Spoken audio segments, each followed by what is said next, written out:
నమస్తే, welcome to Swatantra to the point with Ramesh Kandula. పుట్టుక ద్వారా వచ్చే పౌరసత్వం మీద పరిమితులు విధిస్తూ అమెరికా నూతన అధ్యక్షుడు డొనాల్డ్ ట్రంప్ ఇచ్చిన ఎగ్జిక్యూటివ్ ఆర్డర్ భారతీయుల మీద తీవ్ర ప్రభావం చూపబోతోంది. దేశంలోకి అక్రమంగా వలస వచ్చిన వారికే ట్రంప్ ఆదేశాలు వర్తిస్తాయని తొలుత భావించారు. కానీ రకరకాల వీసాల మీద చట్టబద్ధంగా అమెరికాలో నివసిస్తున్న వారి పిల్లలకి కూడా పుట్టుకతో పౌరసత్వం రాకుండా ట్రంప్ ఆదేశాలు నిరోధిస్తున్నాయి. దీనిపై మరింత వివరణని మా చీఫ్ ఎడిటర్ రమేష్ కందుల గారు అందిస్తారు. సార్ నమస్తే. నమస్తే. అంటే ఏంటి సార్ ట్రంప్ అంటే? ట్రంప్ తాజాగా ఇచ్చిన ఎగ్జిక్యూటివ్ ఆర్డరు బర్త్ రైట్ సిటిజన్షిప్కి సంబంధించి నిన్న మాట్లాడుకున్నాం. అయితే ఇందులో చాలా విషయాలు ఉన్నాయి, కొంచెం క్లారిటీ అవసరం అని చెప్పి మళ్ళీ దీని గురించి వివరణ ఇద్దామనేది ప్రయత్నం. ఎందుకంటే ప్రస్తుతం భారతదేశం నుంచి కానీ ఎస్పెషల్లీ తెలుగు రాష్ట్రాల నుంచి ఎక్కువ మంది వెళ్ళేది స్టూడెంట్ వీసా మీద, లేకపోతే H1B మీద. ఎక్కువ మంది దాని మీదనే ఉంటున్నారు. వీళ్ళందరి మీద కూడా ఇప్పుడు ట్రంప్ ఇచ్చినటువంటి ఆర్డర్ ఎఫెక్ట్ చేస్తుంది చాలా తీవ్రంగా. అయితే ఇందులో ఉన్న కన్ఫ్యూజన్ ఏంటంటే, నిన్న మనం మాట్లాడుకున్నది ఏంటి, అక్రమ వలసదారుల పిల్లల మీద మాత్రమే కాదు, చివరికి H1B వీసాదారుల పిల్లలకు కూడా ఇది వర్తిస్తుంది. వర్తించడం అంటే ఏంటి, వాళ్ళకి ఆటోమేటిక్గా అమెరికాలో పుట్టినంత మాత్రాన పౌరసత్వం రాదు అనేది చెప్పాను నేను. చాలామందికి అది అనుమానం, అది కరెక్ట్ కాదు, అది అక్రమ వలసదారుల కోసం తీసుకొచ్చిన ఆర్డర్ అది ట్రంప్, అంతేగాని అక్కడ చట్టబద్ధంగా ఉంటున్నటువంటి వాళ్ళ మీద ఉండదు అని చెప్పి కొంతమంది భావిస్తున్నట్టు నాకు అనిపిస్తుంది వాళ్ళందరూ కామెంట్స్ చూస్తే. అందువల్ల దీని మీద మరింత వివరణ ఇవ్వడం అవసరం అనే ఉద్దేశంతో ఇస్తున్నాను. అది ఇచ్చే ముందు ఒకటి ఏం చెప్పాలంటే, కొన్నిసార్లు మనం మాట్లాడేటప్పుడు కొన్ని తప్పులు దొరుకుతుంటాయి. కాబట్టి అందులో నిన్న ఒక మిస్టేక్ ఏంటంటే, వైట్ హౌస్లో ప్రెసిడెంట్ ఆఫ్ అమెరికా ఉంటాడు, ఆయన భార్య, ఆయన కుటుంబ సభ్యులు ఉంటారు, వాళ్ళతో పాటు వైస్ ప్రెసిడెంట్ కూడా ఉంటారని చెప్పాను కదా, అది కరెక్ట్ కాదు అని చెప్పి కొంతమంది పాయింట్అవుట్ చేశారు. కరెక్టే అది. అతను నేవల్ అబ్జర్వేటరీలో ఆ గ్రౌండ్స్లో ఉంటాడు అక్కడ. అయితే వైస్ ప్రెసిడెన్షియల్ ఆఫీసెస్ కూడా అక్కడే ఉన్నాయి వైట్ హౌస్లోనే, కానీ ఆయన అక్కడ ఉండడు, నివాసం అక్కడ కాదు అనేది ఒక క్లారిఫికేషను. ఇక యాక్చువల్ విషయానికి వస్తే, H1B హోల్డర్స్ చాలామంది ఉంటారు భారతదేశం నుంచి. అంటే ఎక్కువ మంది ఎంఎస్ చదవడానికి వెళ్తున్నారు స్టూడెంట్గా. ఫస్ట్ అది స్టూడెంట్ వీసా మీద ఉంటారు. ఆ 2 సంవత్సరాలు అయిపోయిన వెంటనే ఏదో ఒక ఉద్యోగం తెచ్చుకొని H1B మీద వెళ్తారు. వెళ్ళిన తర్వాత కొంతమంది వెనక్కి వచ్చి పెళ్ళిళ్ళు చేసుకుని మళ్ళీ వెళ్తారు. వాళ్ళిద్దరికీ గ్రీన్ కార్డు రాకపోయినా, పౌరసత్వం లేకపోయినా కూడా వాళ్ళ పిల్లలు అక్కడ పుడతారు కాబట్టి వాళ్ళకి ఆటోమేటిక్గా అమెరికా పౌరసత్వం వచ్చేది ఇప్పటి వరకు. అది విధానం. ఇప్పుడు అది లేదు అనేది చాలా స్పష్టంగా నేను నిన్న చెప్పినదే ఇంకా స్పష్టంగా అందరూ చెప్తున్నారు. దీన్ని దీని వివరణ ఏమిటి అంటే, ఫస్ట్ పాయింట్, నిన్నంటే మొన్న రాత్రి అమెరికాలో ట్రంప్ సంతకాలు పెట్టినటువంటి వాటిల్లో ఎగ్జిక్యూటివ్ ఆర్డర్ ఏంటంటే, ఈ బర్త్ రైట్ సిటిజన్షిప్కి సంబంధించి లీగల్ ఇమ్మిగ్రేషన్ స్టేటస్ లేని వాళ్ళ పిల్లలు అమెరికాలో పుట్టినా కూడా గతంలో లాగా వాళ్ళకి ఆటోమేటిక్గా పౌరసత్వం రాదు. బేసికలీ అర్థం అది దానికి. ఈ పౌరసత్వానికి సంబంధించి అమెరికాలో 14th అమెండ్మెంట్ ఉంది. నిన్న కూడా ప్రస్తావించే దాని గురించి.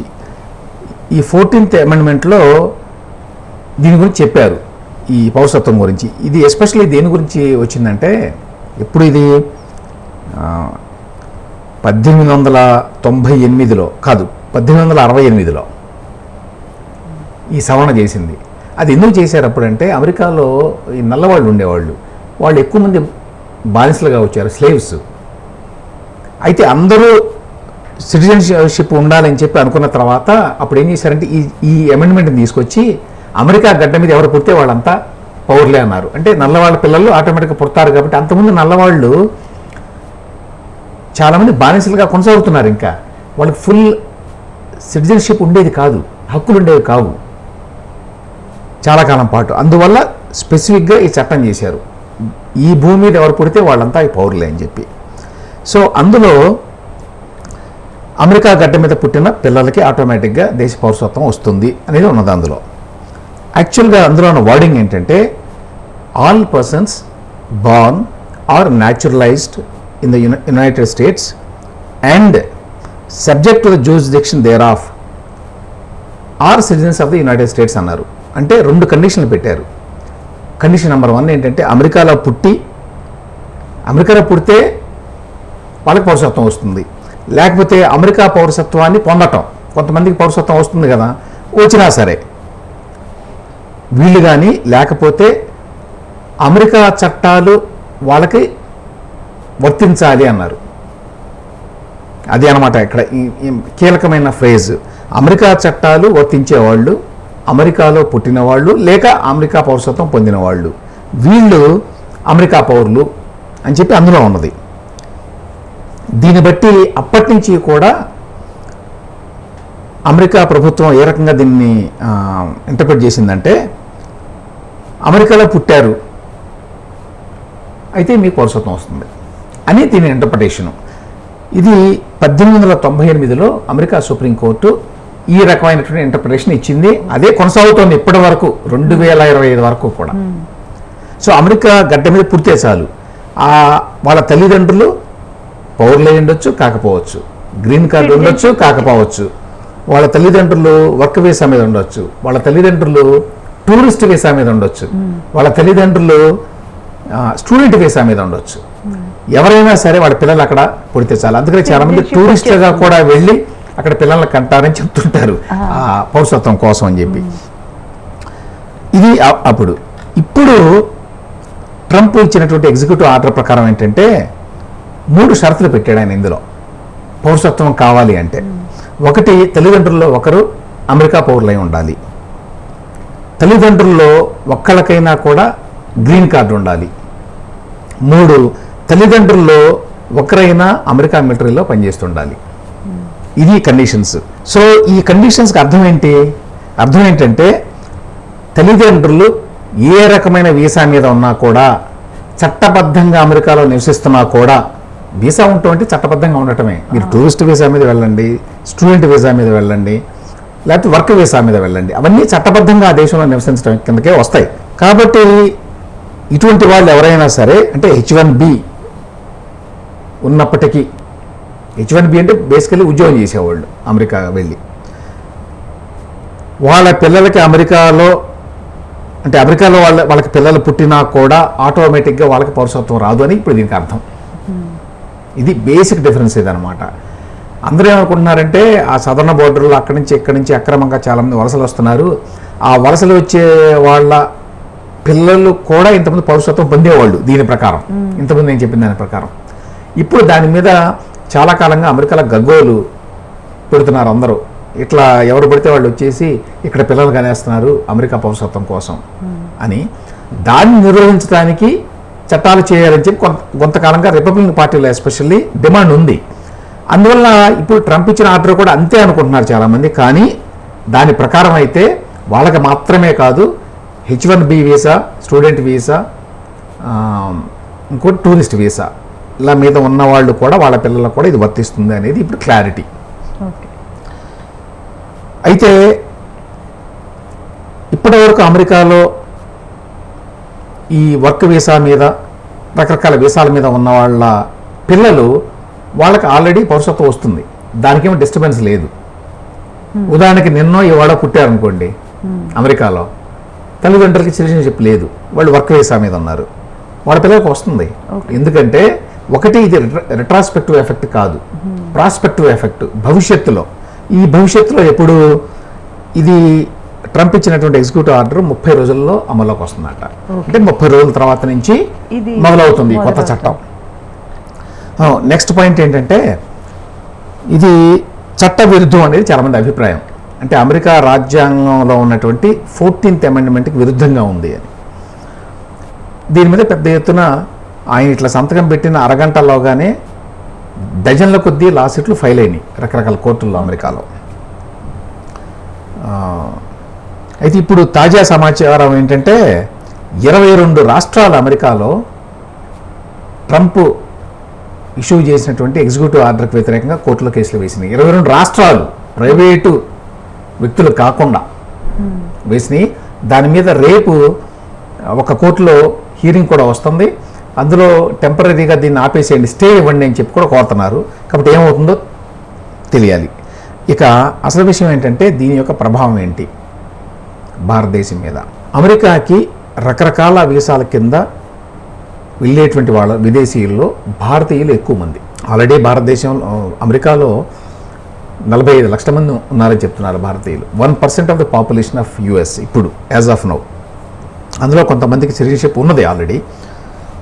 కానీ పెద్ద నంబరు ఎథ్నిక్ గ్రూపు మెక్సికన్స్ తర్వాత అతిపెద్ద ఎథ్నిక్ గ్రూపు ఇండియన్సే అమెరికాలో ఉన్న వాళ్ళల్లో ఇప్పుడు. అయితే ఇప్పుడు ఈ రకరకాల వీసాలు ఏవైతే ఉన్నాయో ఎస్పెషల్లీ H1B అంటే ఉద్యోగం కోసం వెళ్ళేవాళ్ళు. అందులో అమెరికా ఎవ్రీ ఇయర్ ఇష్యూ చేసేటువంటి H1B వీసాల్లో 72% ఇండియన్సే తీసుకుంటున్నారు. అంటే 100 వీసాలు ఈసారి ఇస్తాము H1B కింద అని చెప్పి అమెరికా వాళ్ళు ప్రకటిస్తే 100లో 72 ఇండియన్స్కే వస్తాయి. అంతమంది అప్లై చేస్తారు. తర్వాత ఇంకొక అతిపెద్ద ఇంపార్టెంట్ పాయింట్ ఏమిటంటే అపార్ట్ ఫ్రమ్ H1B అంటే ఉద్యోగాల కోసం వెళ్ళేవాళ్ళు కాకుండా స్టూడెంట్స్ చాలా ఎక్కువ. మనందరికీ తెలుసు ఆల్మోస్ట్ ఇప్పుడు ఎవ్రీ అదర్ ఫ్యామిలీలో తెలుగు రాష్ట్రాల్లో ఎప్పుడు ఆ సీజన్లో అమెరికాకి వెళ్ళేటువంటి విద్యార్థులు ఉంటారు. మా అబ్బాయి అమెరికా వెళ్తున్నాడు, మా అమ్మాయి అమెరికా వెళ్తుంది చదువుకోవడానికి, ఎంఎస్ చేయడానికి మోస్ట్లీ అని.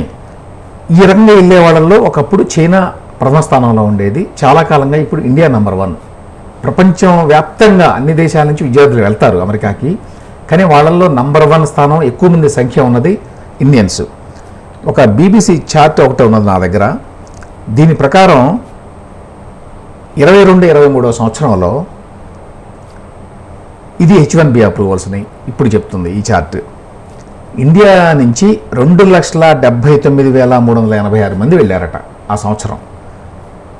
ఆ తర్వాత నెక్స్ట్ స్థానంలో ఎవరున్నారు? చైనా. వాళ్ళు ఎంతమంది? 45,344. సో ఎక్కడ 2,79,000, రెండో స్థానంలో ఉన్న చైనా 45,000. అంటే అంత గ్యాప్ ఉంది సెకండ్ ప్లేస్ కూడా. అంతమంది భారతీయులు అమెరికాకి వెళ్ళి ఉద్యోగాలు చేస్తున్నారు ఎవ్రీ ఇయర్. ఆ నెక్స్ట్ ఫిలిప్పీన్స్ 4,619. ఆ నెక్స్ట్ కెనడా 3,852. విశేషం ఏంటంటే కెనడా నేబరింగ్ కంట్రీ అమెరికాకి, పక్కనే. వాళ్ళు 10 నిమిషాల్లో దాటి రావచ్చు, క్రాస్ చేయొచ్చు బోర్డర్ని. అయినా కూడా వాళ్ళకేమో చాలా మంది అనుకుంటారు పక్కనే ఉంది కదా కెనడా, వాళ్ళకి పరిచయం ఏదైనా ఇస్తారేమో అనుకుంటారు. ఏమి ఎవరు ఇండియా నుంచి వెళ్ళడం ఎంత కష్టమో అమెరికాకి, కెనడా నుంచి అమెరికా వెళ్ళడం కూడా అంతే కష్టం. సో అయినా నంబర్స్ చూస్తే ఇండియా నుంచి ఎంత దూరం అయినా కూడా ఎక్కువ మంది వెళ్తున్నారు. 2,79,000 మంది, చైనా నుంచి 45,000 మంది. అది డిఫరెన్స్. ఇక ఇంటర్నేషనల్ స్టూడెంట్స్ కూడా అది కూడా చాలా భారీ ఎత్తున ఉంటుంది నంబరు. ఇంతమంది చెప్పినట్టు ఇండియా నెంబర్ 1. ఎక్కువ మంది ఫారిన్ స్టూడెంట్స్ని పంపించడంలో అమెరికాకి. ఎంతమంది అంటే లేటెస్ట్ 2023-24 సంవత్సరం లేటెస్ట్ 3,31,602 మంది అట. అంటే ఎవ్రీ ఇయర్ ఇంతమంది వెళ్తున్నారు. ఈ వెళ్ళినటువంటి ఈ 3,31,000 మందిలో చాలామంది they generally stay back and try to get a job. అంటే ఏంటి? H1B వీసా కింద మారుతుంది తర్వాత ఉద్యోగం వస్తే. వీళ్ళంతా ఎఫెక్ట్ అవుతారు ఇప్పుడు, ఇట్లాంటి వాళ్ళంతా. ఒక అంచనా ప్రకారం ఏంటంటే అమెరికాలో ప్రస్తుతం 10 లక్షల మందికి పైగా గ్రీన్ కార్డు కోసం వెయిట్ చేస్తున్నారు. అంటే H1B వీసా ఉంటుంది మోస్ట్లీ వాళ్ళకి. గ్రీన్ కార్డు ఇంకా రాలేదు. గ్రీన్ కార్డు రావాలి, ఆ తర్వాత పౌరసత్వం రావాలి. చాలా పడుతుంది టైం అన్నమాట. ఇంతమంది వెయిటింగ్లో ఉన్నారంటే దాదాపు 10 లక్షల మంది మీద ట్రంప్ ఇచ్చినటువంటి ఎగ్జిక్యూటివ్ ఆర్డర్ ప్రభావం చూపబోతోంది. ఇందులో నేను అనుకుంటాను కనీసం 3-4 లక్షల మంది పైగానే తెలుగు రాష్ట్రాల నుంచి ఉంటారు. వీళ్ళందరి మీద ఇమ్మీడియట్గా ఇంపాక్ట్ పడుతుంది. ఇందులో పెద్ద ఇంపాక్ట్ ఏమిటంటే వాళ్ళకి పౌరసత్వం వాళ్ళ పిల్లలకి రాదు అంటే ఏంటి అర్థం ఏంటి? అర్థం ఏంటంటే వాళ్ళు ఉద్యోగాలు చేస్తున్నారు, భార్యాభర్తలు, లేకపోతే ఎవరో ఒకళ్ళు వాళ్ళిద్దరిలో. వాళ్ళకి పిల్లలు పుడతారు, వాళ్ళని స్కూల్లో జాయిన్ చేయాలి. ఇప్పటి వరకు ఏంటంటే అక్కడ పుట్టారు కాబట్టి వాళ్ళు అమెరికన్ సిటిజన్స్ కాబట్టి అమెరికా వాళ్ళతో పాటు పిల్లలకి అడ్మిషన్స్ ఉంటాయి అక్కడ. ఇప్పుడు విదేశీయుల కింద పరిగణించాలి వాళ్ళని. సో వాళ్ళకి అడ్మిషన్స్ అంత తేలిగ్గా రావు. విదేశీయులకి కొన్ని చోట్ల మాత్రమే అడ్మిషన్స్ ఉంటాయి, అన్ని చోట్ల ఉండవు. అమెరికా వాళ్ళతో సమానంగా సీట్లు రావు. కింద స్కూల్ నుంచి మొదలయ్యి యూనివర్సిటీ వరకు ఈ సమస్య ఉంది. ఎందుకంటే కోటాస్ ఉంటాయి యూనివర్సిటీలు అన్నింటిలో. ఇంటర్నేషనల్ ఫారిన్ స్టూడెంట్స్ ఇంత కోటా, అమెరికన్స్కి అయితే ఇంత కోటా, ఇట్లా ఉంటాయి. కాబట్టి అమెరికన్స్తో సమానంగా ఇంతకుముందు వచ్చేది వీళ్ళందరికీ సీట్లు, ఇప్పుడు రావు. తర్వాత మీరు అమెరికా పౌరుడు కాకపోతే చాలా ఏరియాస్లోకి వెళ్ళలేరు, చాలా ఆపర్చునిటీస్కి యాక్సెస్ ఉండదు మీకు. ఒక ఎగ్జాంపుల్ చెప్పాలి అంటే డాక్టర్ చదవడానికి వెళ్తారు చాలామంది అమెరికాకి. వెళ్తే అక్కడ చదువుకునేటప్పుడు ఫెలోషిప్ చేయాలి అనుకుంటే కార్డియాలజీ, రేడియాలజీ, గ్యాస్ట్రోఎంట్రాలజీ ఇట్లాంటి వాటిల్లో సీటు ఫారిన్ స్టూడెంట్స్కి రాదు. వాళ్ళు ఏమంటారు, ఇంటర్నేషనల్ గ్రాడ్యుయేట్స్ అంటారు వాళ్ళకి, అంటే విదేశీ విద్యార్థులకి అందులో సీట్లు రావు. మీరు అమెరికా పౌరులు అయితేనే అందులో ఈజీగా సీట్ వస్తుంది, అంటే మీకు ఆ ఆపర్చునిటీ ఉండదు. ఇప్పుడు అమెరికాలో ఉండి అమెరికాలో జీవిస్తూ అమెరికా చట్టాలకు లోబడి అక్కడ నివసిస్తూ అమెరికా ప్రభుత్వానికి ట్యాక్సులు కడుతున్నప్పటికీ వీళ్ళందరి పిల్లలు కూడా ఆ అర్హత పొందరు, మిగతా వాళ్ళతో పాటు సమానంగా అవకాశాలు ఉండవు. అది పెద్ద ఇంపాక్ట్. అయితే చాలామంది అభిప్రాయం ఏంటంటే ఇన్ని రాష్ట్రాలు వెళ్తున్నాయి కాబట్టి అమెరికా పూర్తి ఫెడరల్ కంట్రీ, అంటే మనకంటే సమాఖ్య వ్యవస్థ చాలా బలంగా ఉంటుంది అక్కడ, రాష్ట్రాలు చాలా బలంగా ఉంటాయి, స్వయం ప్రతిపత్తి ఎక్కువ. అందువల్ల వాళ్ళు సెంట్రల్ గవర్నమెంట్ మీద, అంటే ఫెడరల్ గవర్నమెంట్ అంటారు అక్కడ, ట్రంప్ గవర్నమెంట్ మీద కేసులు వేశారు. అట్లా వేయగలరు, అక్కడ చాలా తీవ్రంగా పోరాడతారు కూడా. కాబట్టి కోర్టులో ఇది నిలవదేమో అనేది ఒక అభిప్రాయం ఉంది, నిలవకపోవచ్చు అని. అందులో ఒక ముఖ్యమైన పాయింట్ ఏమిటంటే